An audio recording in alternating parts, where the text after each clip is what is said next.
오늘은 2단 경계주일로 지키고 있습니다. 총회적 차원에서도 꼭 이 2단 경계주의를 지켜서 예방 차원에서 성도들을 영적 무장을 시켜야 한다라고 또 위에서 전달문 공문이 내려오기도 했습니다. 가장 먼저 우리 한국에서는 우리 교단에서 이 2단 경계주의를 제정하여서 지키고 있습니다. 우리 육신적으로 살아가면서 병이 들었을 때는 병원을 가죠. 그런데 몸이 아플 때보다 더 우선되어야 할 일은 몸이 아프지 않도록 예방하는 게 더 중요합니다. 그래서 2단의 꼬임에 이제 말려들게 되면 그 2단에서 빠져나오기가 정말로 어렵습니다. 최근 저도 한 2년쯤 기억되나요? 어느 한 자매가, 우리 교회는 아닙니다, 다른 교회 자매인데 이 신천지에 빠져 있어서 그 자매를 이 신천지에서 빼내오느라고 정말로 힘들었습니다. 친구가 저에게 도움을 요청을 해서 이제 구리에 있는, 그때 우리 교회 와서 함께했던 상담 소장님을 소개해서 직접 구리로 가게 해서, 상계동이니까 좀 가깝잖아요. 그래서 결국 2단에서 빠져나왔습니다. 그 모습을 보면서 와, 저렇게 힘들구나. 불과 한 7개월 남짓 정도 가서 성경 공부를 한 거죠. 사실 7개월은 짧은 시간이 아닙니다. 그곳에 가서 성경 공부를 이제 뭐 초보 단계에 약간 지난 그런 정도. 그런데도요, 완강해요. 거기가 진리래요. 그 공부가. 모르면 그럴 수 있겠다는 생각을 하면서 우리 성도들에게 이 예방 차원에서 경계령을 내리는 게 더 중요하겠다 생각이 되어져서 오늘 2단 경계주의를 지키면서 베드로후서 2장 1절로 3절까지의 말씀을 함께 나누었습니다. 2단들의 특징을 가장 잘 나타내 보여주는 말씀이 바로 이 베드로후서 2장 1절로 3절까지의 말씀이 되겠습니다. 바로 시작합니다. 1절에서 백성 가운데 또한 거짓 선지자들이 일어났었나니 라고 말씀하고 있습니다. 거짓 선지자들이 일어났다는 이 말은 구약적 관점에서부터 이미 이 거짓 선지자들이 출현됐음을 언급하는 그런 표현이 되겠습니다. 거짓 선지자들이 일어났었고 이 거짓 선지자들이 일어남처럼 너희 중에도 거짓 선생들이 있으리라 라고 표현하고 있습니다. 미래적 관점으로 표현을 했지만 현재적 관점도 포함되어집니다. 지금 거짓 선생들이 있고 계속해서 거짓 선생들이 일어날 것이라는 겁니다. 나타날 것이라는 겁니다. 그 거짓 선생들이 일어나서 우리의 삶을 혼란케 만드는 그 일들을 말합니다.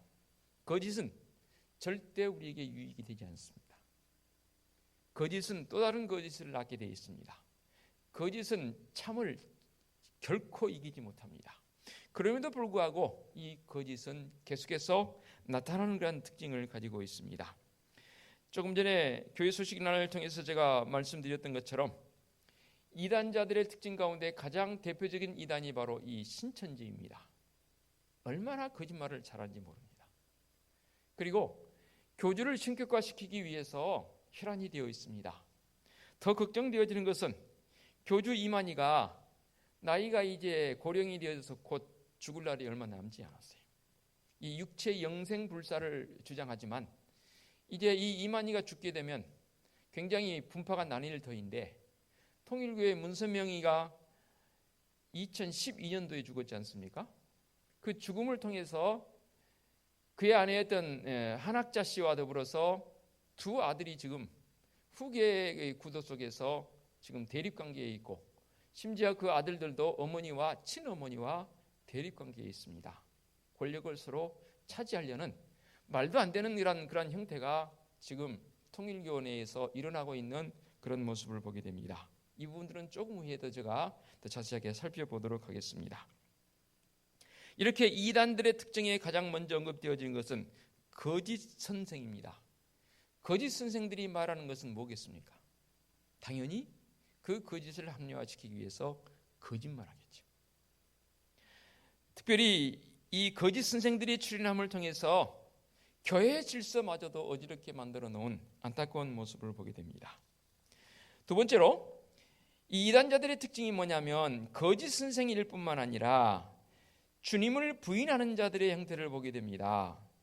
말씀을 통해서 보게 되면 사신주를 부인하고 임박한 멸망을 스스로 취하는 자들이라 라고 그렇게 표현을 하고 있습니다. 이게 무슨 말이냐면 이 땅에 우리의 구원자로 오신 예수 그리스도를 절대로 부인합니다. 이 교주들의 특징이 뭐냐면 바로 예수님이 자기의 동생이라는 둥, 또 통일교 같은 경우는 문선명 씨 같은 경우는 죽기 전에 예수님께서 이 땅에 오신 건 맞다. 그런데 육신의 사역은 실패했다.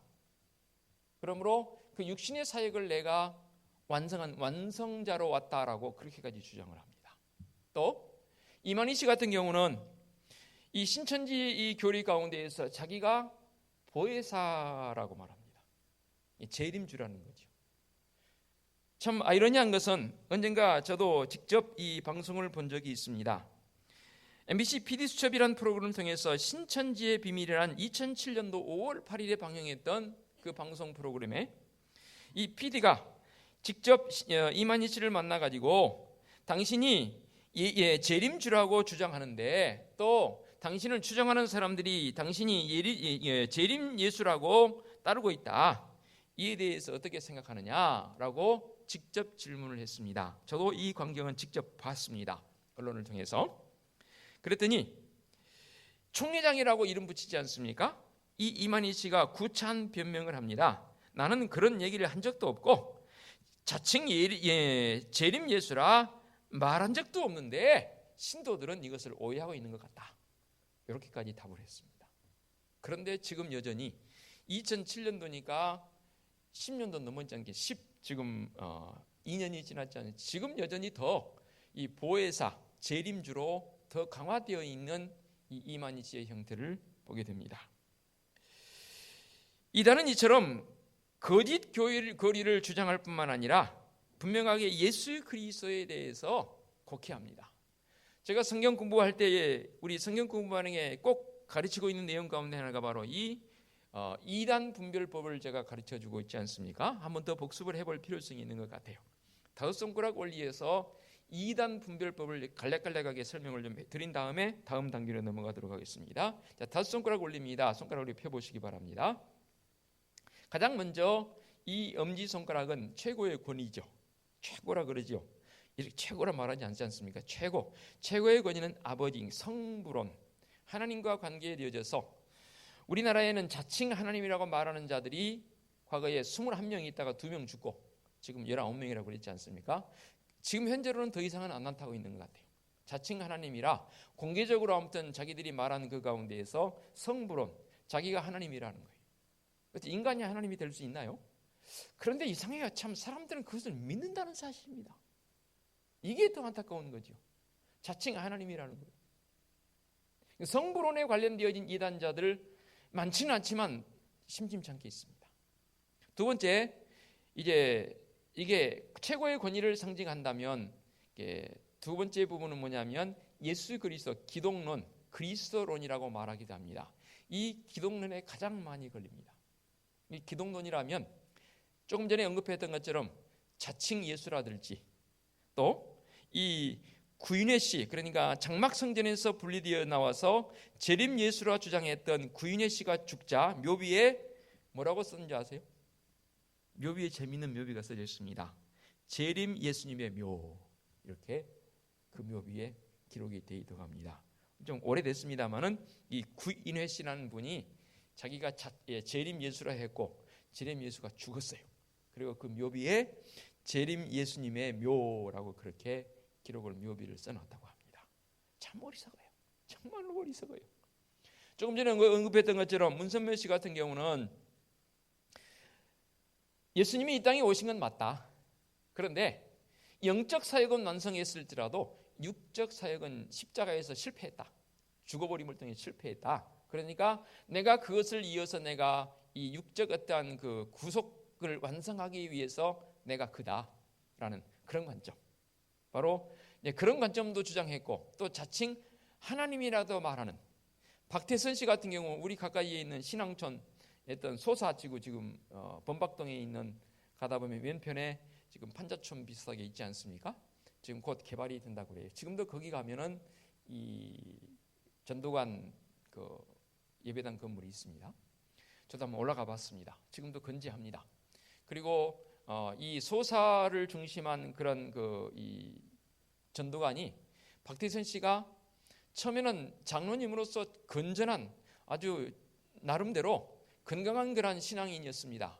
그러다가 교만하여서 자칭 예수라 하면서 나중에 자칭 하나님까지 이제 발전하게 되는 그런 이 박태선 씨 전도관의 그런 안타까운 어이없는 그런 형태적 주장들이 결국 이 기독론과 관련되어진 부분이 가장 많습니다. 또 최근에 여러분 보셨는지 모르겠습니다. 언론을 통해서 신옥주 씨 아시죠? 은혜로 교회라고 해서 피지 섬을 이제 종말 때의 마지막 때에 그것이 피난처라고 해서 이 한국에 있는 한 400여 명을 거기로 이주를 시켰습니다. 피지 섬으로. 그곳에서 노동 착취와 사람들이 많이 그것을 죽어갔습니다. 그래서 언론에서 대대적으로 보도했습니다. 얼마 되지 않은 사건입니다. 이 여자분인데 이도 역시 자기의 어떠한 그 주장들이 그런 신앙적 관점에서 자기가 제일인 줄 아는 거예요. 나를 따르라는 거예요. 그런 관점에서 본다면 그런 데서 사람들이 그런 주장에 속아 넘어가는 게 너무 안타까운 거예요. 정말로 한심할 정도로 형편없는 교리와 형편없는 신앙적 관점을 주장함에도 불구하고 이런 것에 속아 넘어가는 자들의 안타까움이 여기 있다 그 말입니다. 그 다음에 세 번째가 뭐냐면 손가락이 가장 깁니다. 긴 손가락을 생각하면서 가장 권위 있는 게 말씀의 권위가 있잖아요. 하나님께서 최고이지만 하나님께서 우리에게 주신 말씀의 권위, 이 성서론, 성경과 관련되어진 부분입니다. 그거 아세요? 하나님의 교회, 어머니 하나님이라고 주장하는 이 하나님의 교회, 안상홍이 죽자 그의 아내가 이제는 아버지 하나님은 죽었고 어머니 하나님이라는 거예요. 우리 이 시흥시에도 이 하나님의 교회가 제법 규모를 가지고 있습니다. 롯데마트 뒤쪽에 있습니다. 또 우리 교단에서 가장 큰 교회는 아니지만 제법 큰 교회를 자랑했던 모 교회가 한 1,000억 공사를 건물을 지었는데 이게 잘못되어져서 그만 넘어가게 됐습니다. 어디서 산 줄 아세요? 하나님의 교회에서 샀어요. 왜냐하면 그들은 통일교도 그렇고 이만희 신천지도 그렇고 이단자들의 특징이 뭐냐면 재산을 거의 몰수하다시피 해요. 그것도 강제로가 아니라 현혹해서. 그래서 통일교 같은 경우는 재산 헌납식이라고 있어요. 그래서 통일교에 들어가게 되면 자기의 모든 재산을 다 헌납하게 돼 있어요. 그리고 그 통일교에서 주는 어떠한 공산주의처럼 배급처럼 그것을 받는 형태도 있고 또 한동안 세계일보라는 신문이 창간되었을 때 1989년으로 기억됩니다. 창간되었을 때 그 세계일보를 봉사 차원에서 배달하기도 하지만 급여를 받고 그걸 유지해가는 형태적 요소도 있고 등등 이런 요소를 통해서 이 성도들의 재산을 다 환입시킵니다. 그러니까 교회적 관점에서 보면 그것도 중앙에서 관리를 하기 때문에 경제적 어떠한 그 여유는 대단합니다. 그러니까 하나님의 교회 같은 경우는 기존 교회가 이제 부채를 통해서 감당 못할 정도로 은행권으로 넘어가게 되면 유찰이 되게 되면 굉장히 가격이 다운되지 않습니까? 그러면 그 유찰을 통해서 유찰된 것을 입찰을 들어가서 일부러 계략적으로 그걸 아시죠? 가장 먼저 입찰이 이게 안 되게 되면 그 본 가격의 20%가 다운이 됩니다. 2차에서도 안 되면 또 20%가 다운됩니다. 교회 건물이 뭐 1억도 아니고 건 100억 이상 된 건물들이 많기 때문에 일부러 유찰을 시킵니다. 그래서 다른 사람들을 못하도록 이렇게 막기도 하고 그래서 3차, 4차까지 유찰이 되게 되면 처음에 제시했던 그 건물의 가격보다 절반 정도로 떨어집니다. 그러면 그때 이제 입찰에 참여를 하게 되는 것이죠. 그래서 결국 형편없는 그런 가격으로 다운이 되게 되면 이제 입찰에 참여해서 그 건물을 인수하게 되는 그런 형태적 계략으로 이 하나님의 교회가 기존 우리 기성교회를 이제 사들이는 형태적 모습으로 굉장히 급성장하고 있는 그러한 이단 종파 가운데 하나가 바로 하나님의 교회입니다. 이런 형태를 가지고 성경적 권위, 이 하나님의 교회는 참 이상해요. 이 성경 개역 개정판 못 씁니다. 개역판만 쓰게 되어 있습니다. 안타깝게도 이만희 씨 신천지도 개역판만 씁니다. 왜 그런지 아세요? 개역판으로 가지고 해석했기 때문에 이 개역판이 개역 개정판으로 바뀌면서 용어들이 많이 바뀌었거든요. 그런데 사실 현대적 용어이기 때문에 그 뜻이거든요. 그런데 이 성경을 아전인수격으로 해석하기 때문에 시내에서 시내산 할 때 시내산, 청계산, 계자, 신의 계자를 써서 그 계자가 시내산 계나 청계산 계나 같은 계이기 때문에 청계산이 성지라는 거예요. 이런 식으로 해석을 하는 거예요. 청계산이 여기 가까이 있잖아요. 우리 가다 보면 외곽순환도로 청계탄들 있잖아요. 그게 청계산이거든요. 그게 이만희 신천지의 성지예요. 그 산이. 그러니까 구약 성경으로 본다면 신의 산이 되는 거예요. 이게 말이 되냐고요. 언젠가 말씀드렸지요. 이제 여러분 나가셔서 꼭 읽고 가시기 바랍니다. 이 신천지 같은 경우에 비유풀이, 성경을 비유풀이로 해석합니다. 그래서 원숭이 엉덩이는 빨개, 빨간 건 사과, 사과는 달아, 단 것은 엿. 엿은 길어, 긴 것은 기차. 기차는 빨라, 빠른 건 비행기. 비행기는 높아, 높은 건 하늘. 우리 어렸을 때 그런 그 말꼬리 읽기 많이 놀이했잖아요. 비유풀이가 그런 해석이 되는 거예요. 원숭이 엉덩이는 빨개, 빨간 건 사과. 그러니까 이렇게 해석을 해서 얼토당토 함께 엇나갑니다.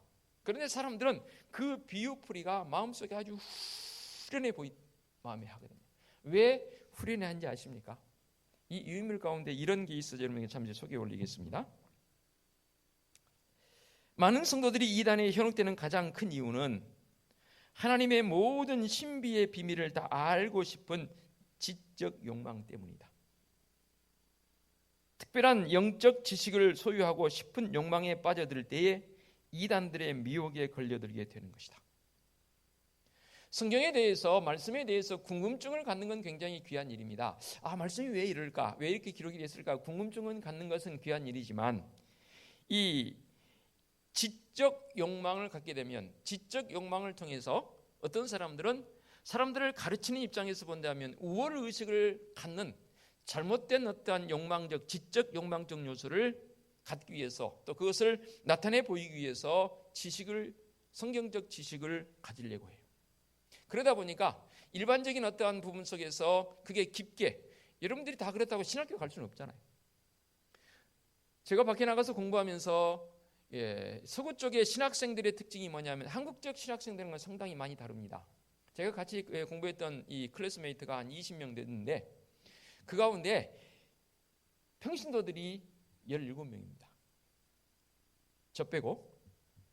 그 나머지 두 사람은 뭐냐 했더니 그분들은 이제 우리식으로 표현을 본다면 목회자가 되기 위한 과정이고, 나머지 17명은 그냥 말씀이 궁금해서 또 교학교 교사를 하다 보니까 좀 힘들어서 말씀의 깊이를 더하기 위해서 신학교 왔다는 거예요. 근데 우리나라 신학교 개념은 뭐냐면 목회자가 되기 위한 과정으로 신학 공부를 하거든요. 그래서 일단 말씀에 대한 지적 깊이를 더해가기 위해서 신학을 공부하는 건 굉장히 귀한 일이지요. 그런데 조금 전에 말씀드린 것처럼 하나님의 모든 신비와 비밀을 다 알고 싶은 지적 욕망, 저요 목회자이지만요 성경에서 침묵하고 있는 것은 저도 침묵하려고 그래요. 왜냐하면 아전인수격으로 잘못 해석하다 보면 이 부분 속에서 그만 오류를 범할 가능성이 많거든요. 더러 목회자들 가운데에는 정확하게 알지도 못하면서 자기의 어떠한 그 목회자적 권위를 여기서 지키려고 보니까 말도 안 되는 해석으로 사람들에게 아닌 것을 그런다, 그렇게 해석해서 성도들을 가르치는 경우도 있습니다. 저는 그래요. 이게 이단으로 가는 지름길이에요. 저는 그래서 여러분들 그러잖아요. 모르면 모른다고 말하잖아요. 그리고 더 제가 공부해서 연구해서 만일에 그것이 내게 지식적으로 제게 또 알게 되면 전달해 드리겠습니다 라는, 저는 그렇게 말하지 않습니까? 그런데 교만하여서 또 무지하여서 알지도 못하면서 아는 것처럼 해석해 버린 형태, 그런데 그런 궁금증을 해소하길 바라는 그런 갈망의 마음이 있기 때문에 이 이단자들은 조금 전에 말씀드린 것처럼 말도 아닌 비유풀이 이렇게 연결되어져서 결국 원숭이 엉덩이 빨간 게 기차가 될 수도 있고, 원숭이 엉덩이 빨간 게 시작되어져서 어떤 경우는 하늘이 될 수도 있는 거예요. 그런 형태로 비유풀이가 나가는데 처음에 들을 때는 그럴싸해요. 처음 들어본 소리거든요. 사람들은 처음 들어본 소리에 그게 옳고 그름을 떠나서 관심을 갖게 돼 있거든요. 사람 서로 간의 소식도 그러잖아요. 어떤 다른 사람의 삶자에 대해서 좋은 소식이 됐건 나쁜 소리건 나중에 구분하고, 내가 그 사람이 처음 들은 소식을 알려줄게. 그러면 그게 뭔데? 그걸 귀를 기울입니다. 그리고는 밑도 끝도 없이 이야기 들어보고는 거기에 동조합니다.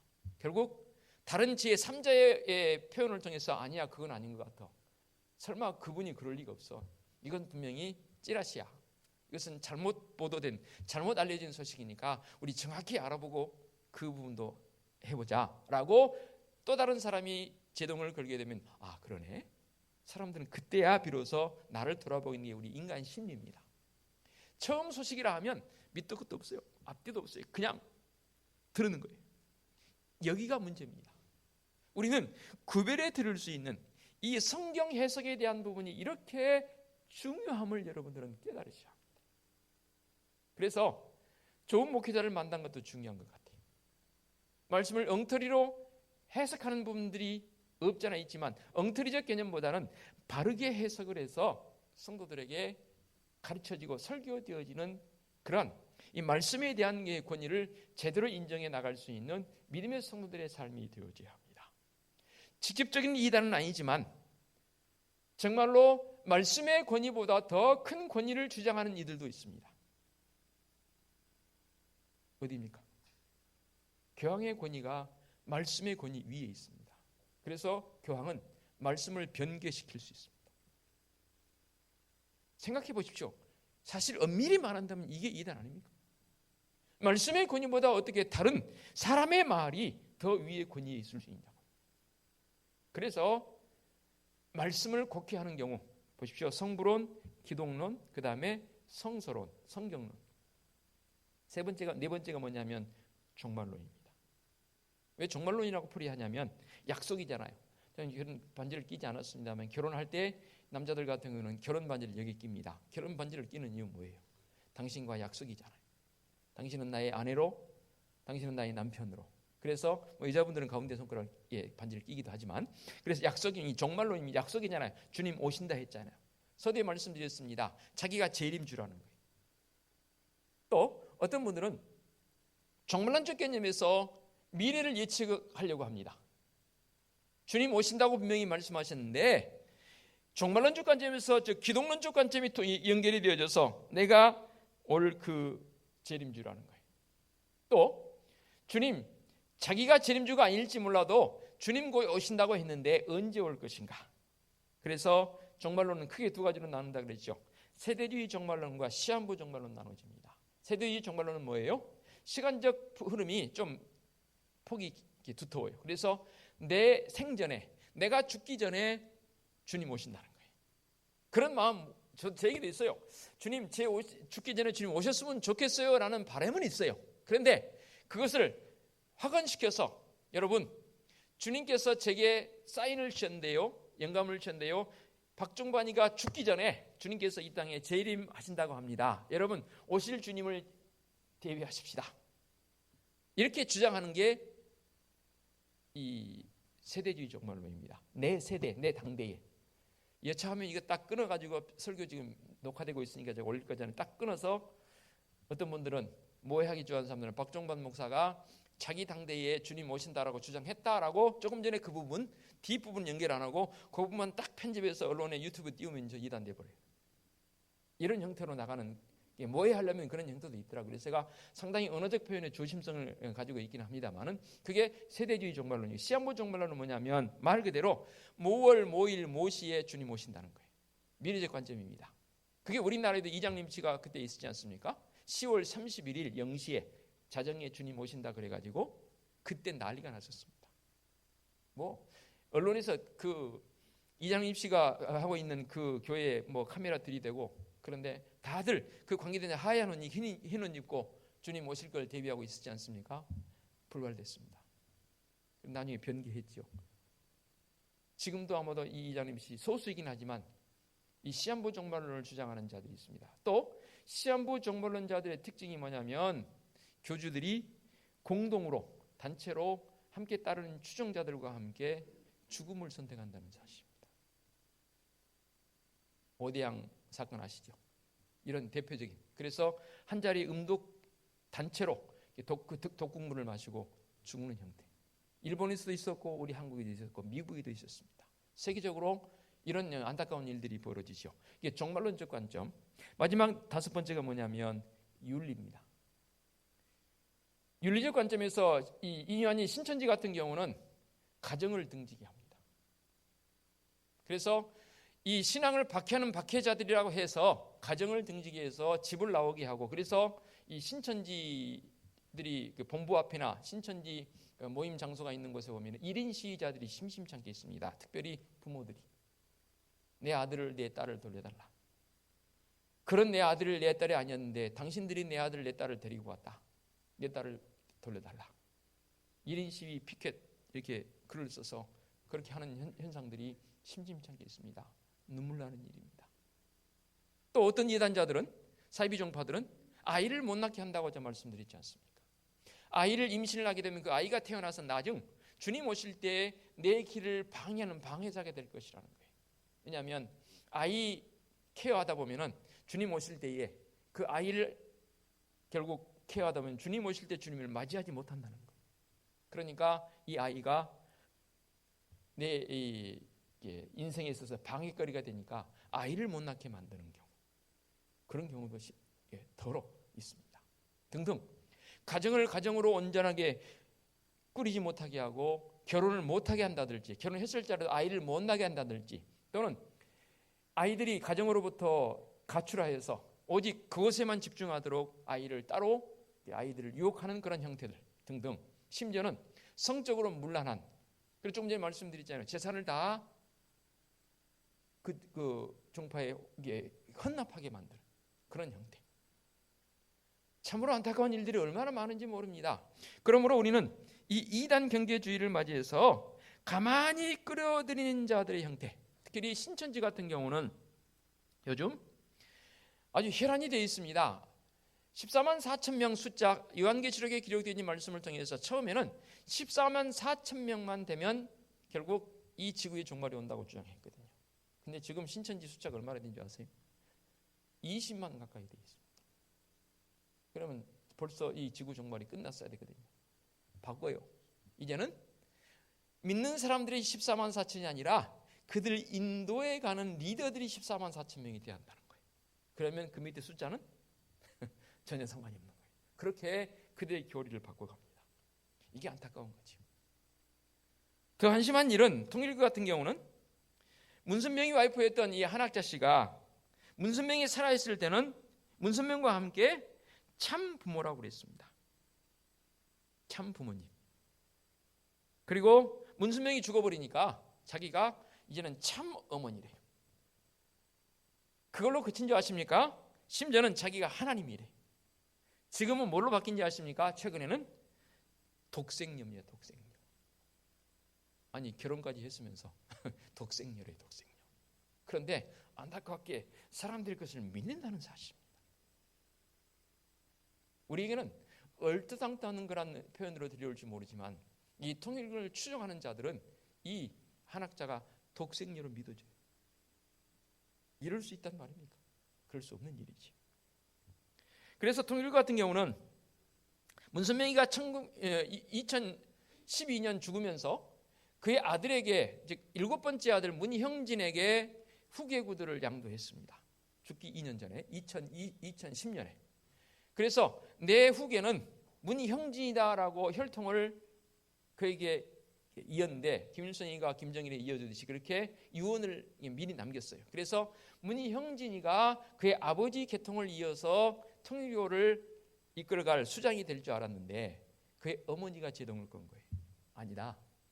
나는 참 어머니로 참 부모로서 내가 진짜지 내 아들이 진짜가 아니다.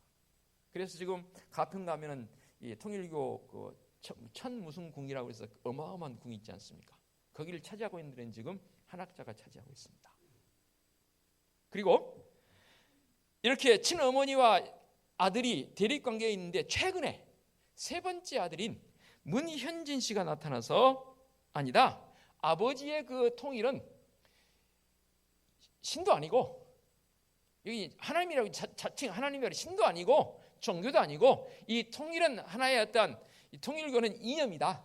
그래서 전 세계 통일을 주장함과 동시에 남북한의 통일을 주장하는 이념적 관점이기 때문에 그래서 북한에서는 통일교 무슨 자동차 회사 있지 않습니까? 북한엔 새 무슨 자동차 회사라고 그러는데 그 자동차 회사를 통일교에서 운영하는 회사입니다. 전라남도 여수에 가면은 오션월드라고 해서 어마어마하게 유력단지가 형성이 되어 있습니다. 지금 엄청나게 사람들을 바글바글 한다고요. 그것이 통일교에서 운영하는 것입니다. 일성 콘도 내지는 일성 건설 모두 일성 콘도는 통일교 재단입니다. 성남 일화 축구단 통일교 재단입니다. 등등. 이렇게 많은 이단자들이 자기들의 세를 불리고 그 다음에 최근에 신천지 같은 경우는 가장 최근입니다. 며칠 전입니다. 사람들의 주소를 이 전화번호를 따내기 위해서 무슨 형태를 지금 취하고 있냐면 지금 가훈 써주기 내지는 그런 거 지금 채굴하고 있습니다. 특히 대학가 내지는 길거리에서 가훈을 써드리겠습니다. 또 사진을 찍어드리겠습니다. 영정사진을 또는 가족 사진을 찍어드리겠습니다 해서 사진을 찍어주고 그 자리에서 현상이 안 되니까 전화번호를 따야 되잖아요. 집요합니다. 한번 전화번호 유출이 되게 되면 얼마나 집요한지 모릅니다. 그렇게 해서 사람들의 전화번호 주소를 따서 접근하는 방식, 좀 구시대 방식이긴 하지만 사람과 사람의 연결성 속에서 교회에 가만히 들어와서 1절 중반절에 보니까 그들은 멸망하게 할 이단을 가만히 끌어들이는 자들이라고 표현했습니다. 이 이단자들이 가만히 들어옵니다. 그리고 그 한 교회를 무너뜨리려면 가장 우선적으로 하는 일이 뭔지 아십니까? 담임 목사를 모여야 합니다. 그리고 그 교회의 직분자들을 모여야 합니다. 그러잖아요. 담임 목사 흔들어 버리면, 그래서 우리가 한 나라의 대통령 함부로 그렇게 말하면 안 됩니다. 지도자들 함부로 그렇게 말하면 안 됩니다. 담임 목사 흔들려 버리면 교회는 풍지박산 돼 버립니다. 그렇게 가만히 들어와서 교회에 대해서 마음속에 불만이 있거나 불평 가진 자들에게 접근을 해서 같이 동조를 해서 막 일으킵니다. 그래서 담임 목사를 공격해 됩니다. 그리고 담임 목사가 흔들리게 되고 담임 목사가 어떻게 되면 그 교회를 통째로, 그리고 어떻게 한지 아세요? 내가 잘하는 목회자가 그냥 소개하겠다고. 이게 주로 이제 50명 이쪽 저쪽 되는 교회들. 큰 교회는 조직이 있어서 그것을 쉽게 흔들리지 않거든요. 근데 50명 이쪽 저쪽 개척교회적 중심은 그야말로 담임 목사님 중심으로 나가기 때문에 담임 목사님이 흔들리게 해서 예를 들어서 사임을 하게 되면 좋은 목회자 소개했다고 그래서 소개를 합니다. 그런데 그 소개된 목회자가 누구냐면 신천지 관련된 사람이거든요. 그렇게 해서 이게 뭐냐면 교회 통째로 옮기기, 교회를 통째로 신천지로 바꿔버립니다. 큰 교회는 쉽지 않습니다. 그런데 한 50명 이내 이쪽 저쪽, 그게 한참 유행할 때도 있었습니다. 자, 말씀 마무리합니다. 오늘 베드로후서 2장 1절로 3절까지의 말씀을 통해서 중요한 것은 예방이라고 했습니다. 이 유인물에 부착해 놓은 부분 두 부분만 읽고 제가 말씀 마치겠습니다. 신천지 예방 대책. 이단의 경각심을 가지고 경계해야 합니다. 남자들은 군에 다녀와서 알지요. 경계태세를 잘 갖추는 군인이 진짜 군인입니다. 예방 차원입니다. 경계를 잘 해야 합니다. 이 이단자들은 교회에 가만히 들어와서 어떻게든 교회를 무너뜨리려고 합니다. 특별히 신천지는 가장 성도들을 무너뜨리는 방법 중에 한 가지 뭐냐면 성경 공부를 강요합니다. 교회 밖에서 하는 성경 공부. 여러분, 교회에서 교회 밖에서 하는 성경 공부, 어떤 성경 공부일지라도 참여하시면 안 됩니다. 정히 참여하고 싶은 성경 공부가 있다면 제게 물어보세요. 목사님, 이런 공부가 있는데 우리 교회에서는 이 프로그램이 없어서 제가 그동안 궁금해했던 프로그램인데 꼭 한번 참석하고 싶습니다 라고 여러분 그런 프로그램은 제게 물어보세요. 제가 알아보고 허락을 해드릴 테니까. 그런데 그 아세요? 신천지 이 성경 공부는 절대로 남에게 말하지 마라. 특히 담임 목사님에게 공부한다는 거 말하지 말라라고 아주 주의를 신신당부시킵니다. 근데 주위에서 누군가 알아서 제게 이제 신고가 들어오잖아요. 제가 물으잖아요. 그러면 그 사람들은 공부 안 한다고. 그래서 제가 이제 때가 되면 이 비유풀이와 관련 신천지와 관련되어진 부분들을 제가 공개를 좀 하겠습니다.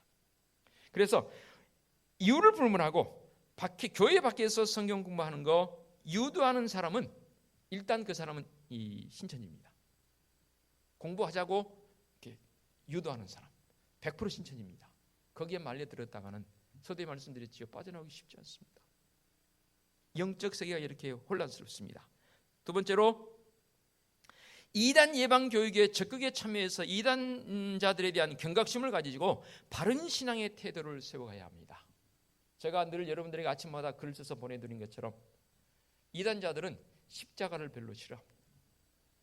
제가 연구한 제만의 이 결론입니다. 십자가 싫어합니다. 이단자들 어느 누구도 싫어합니다. 우리는 십자가 묵상하며 십자가 신앙으로 나가야 합니다. 십자가가 무엇입니까? 주님 예수 그리스도의 구원에 비록 도구이긴 하지만 십자가적 마음을 가지고 나는 죽었습니다. 주님 앞에 I'm nothing. 주님의 은혜가 아니면 나는 아무것도 할 수 없습니다라는 그런 신앙 고백으로 나가는 게 십자가 신앙입니다. 절대적인 주님의 이끄심, 주님의 도움만이 필요합니다라는 그런 신앙 고백으로 나가는 믿음의 성도들의 모습. 이게 바로 성도들의 바른 신앙 고백으로 주님의 은혜 가운데 세워지는 믿음의 성도들의 모습이 되는 줄로 믿습니다. 이 이단 경계 주일에 나의 신앙을 한 번 더 점검해 볼 수 있는 귀한 시간 되어 주시기를 부탁을 드리겠습니다. 기도합니다. 거룩하신 아버지 하나님, 이단자들의 안타까운 모습을 보게 됩니다. 그들은 가만히 들어와서 거짓 선생 노릇을 합니다. 탐심을 가지고 자기들의 배만 불리는 안타까운 모습입니다. 많은 생명들을 죽이는 이 이단자들을 우리가 더 구별하여 경계하여서 바른 건강한 신앙의 모습으로 세워갈 수 있는 믿음의 성도들의 모습이 되게 하여 주시옵소서.